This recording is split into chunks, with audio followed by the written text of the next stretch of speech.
喺南美洲，委內瑞拉坐擁全球最大嘅二碳明石油儲量，本應富甲一方，點知自2017年起，美國同埋佢啲盟友實施嚴厲制裁，切斷咗石油出口同美元融資渠道，結果經濟崩潰，民生凋敝，醫院缺醫少藥，民眾出門難，且飯學難，社會差啲停擺。就喺呢個時候，中國伸出援手，透過石油換貸款機制提供資金，仲成為咗佢最大嘅石油買家。更重要嘅係，雙方繞開美元，改用人民幣結算，有效規避制裁限制，降低交易成本，令資金重新流動起身。中國唔淨係買油同借錢，仲協助委內瑞拉升級油田設備，提升產量，喺醫療、教育、基建等領域提供支持，實實在在改善當地民生。呢種合作係互利共贏，中國獲得穩定嘅能源供應，委內瑞拉就打破封鎖，重獲發展生機。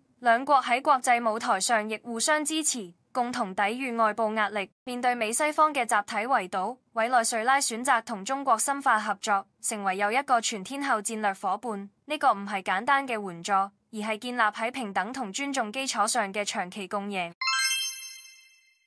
以色列空軍司令巴爾正式宣告，中國嘅紅旗負9B 導彈已經令以色列空軍喺中東冇得生存。9月28號，呢位以色列少將仲發出咗一個好似碾過敘利亞人咁摧毀埃及嘅瘋狂威脅，其實係變相認咗個事實。面對一套美國都開唔到後門嘅中國防空系統，以色列空軍已經徹底冇咗安全感。要戳破最核心嘅真相，以色列空軍之所以咁激動，根本唔係因為埃及挑釁，而係因為埃及從中國買到咗一套美國開唔到後門嘅殺手級武器。